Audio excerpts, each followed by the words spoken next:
throughout the Pentateuch. The first one we see is time.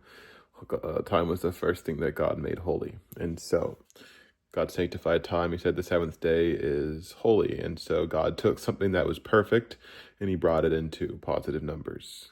The land went from being good to, being sanctified. He made the Sabbath holy. And so the first thing we want to sanctify is our time. Now, the second sequence in holiness is land. That's the second thing God made holy. And we see that in the mention of the burning bush. When Moses was walking on the land, God said, take off your sandals because the land you're standing on is holy. And so Moses did that. The third mention of holiness is community.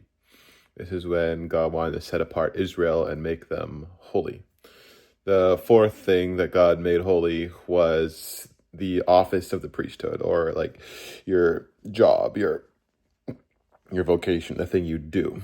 After community comes your office, your job. So it was the office of priesthood. He made that holy. And the final thing that I think I might have mixed up birthright and office. Birthright is the fourth one, and then office is the fifth one. Birthright is the thing that you are, your inheritance, the thing that God wants to give you from the very beginning, and office is the thing that you do. Now, normally, we might experience devouring in our life in any one of these areas. Let's say we're experiencing a curse in our office, where no matter how hard we try, it's like we can't keep a job, or no matter how hard we try to do well in the job, we can't get promoted. Someone's always pushing us down. Someone's always punishing us for stuff we didn't do. We're always getting framed at work, or getting cussed out, or we're not being recognized for the stuff we do. This is an example of there being devouring and, stuff being taken away from you that you deserve in your office, not having success there. And so I think normally our response as believers would be to go, okay, let's cleanse the office. Let's figure out where the enemy is beating us up down here. Maybe we have to pray against the powers in the office. Maybe there's some demon after us. Maybe the boss's friend who's been, cussing us out. Maybe we have to pray that God would bring them to justice, and we go down the route of the office. But actually, holiness is a sequence. And if we don't take care of the ones before it, no matter how much work we do on the office, it'll just keep on getting reset to its negative state. And so actually, we have to start with time and go, all right, Lord, I want to sanctify my time. And the question is, how do we sanctify our time? Great question. I'm glad you asked. The way we sanctify our time is by doing the right thing at the right time. And when we do the right thing at the right time, we actually fill our time with a positive charge in the heavenlies. It's kind of like you use your phone, you can charge your phone up. Batteries, like time is a battery. It's either negative or positive. It's never neutral. So the time that you're in, it's blessing or cursing. There is no neutral time. And it could be very small blessing and very small cursing that may be perceived as neutral. But time is a battery. It holds a charge that's either positive or negative. And we determine what goes into that charge. So when I was in my earlier birthdays of the age of 13, 14, 15, around that age, I remember I fell into lust and I watched pornography on my birthday 2 or 3 years in a row.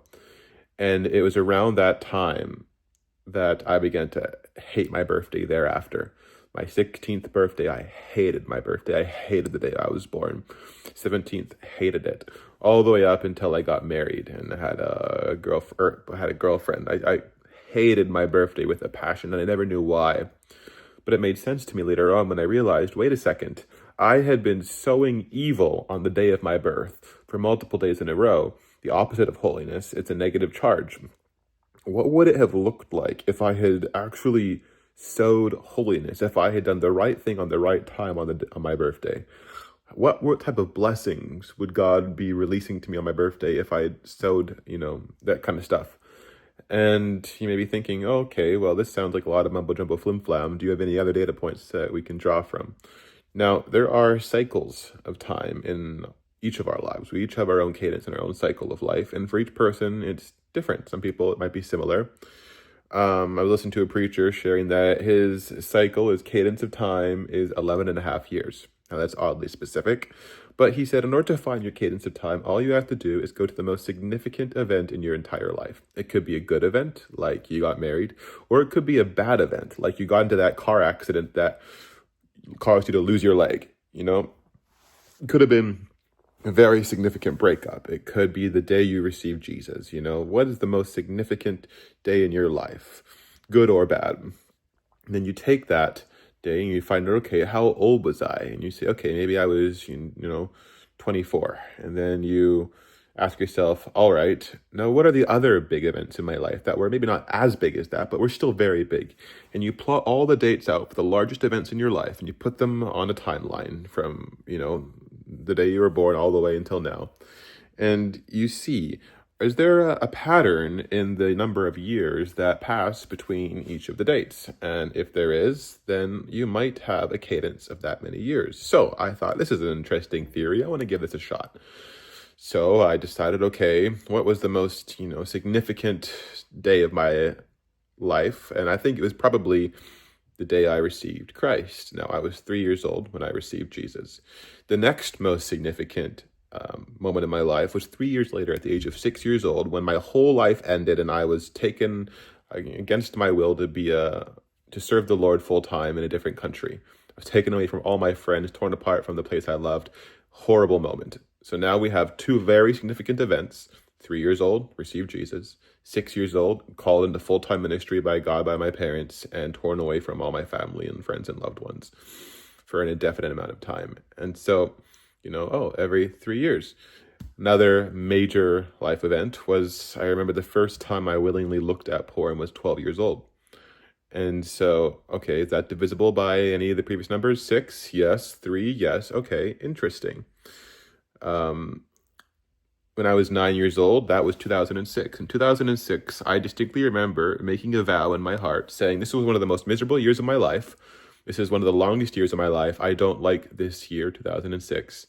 It's the slowest year I have ever lived and forever will be the slowest year. And I remember after 2006, every year, things got faster for me. So that's a 9 years old data point. And I was like, okay, this is interesting. What happened when I was 15 years old? And I couldn't think of anything. I was like, okay, well, add 3 years, 18. I've started university, add 3 years, 21. And each time I added 3 years, I found significant life events. And I'm discovering all of this last year when I'm 26 years old, okay? I'm thinking, okay, I'm 26 years old, and my birthday is coming up in a couple of months. Now, my birthday, 27, is divisible by 3. That's 3 times 9. So I'm either going to have something very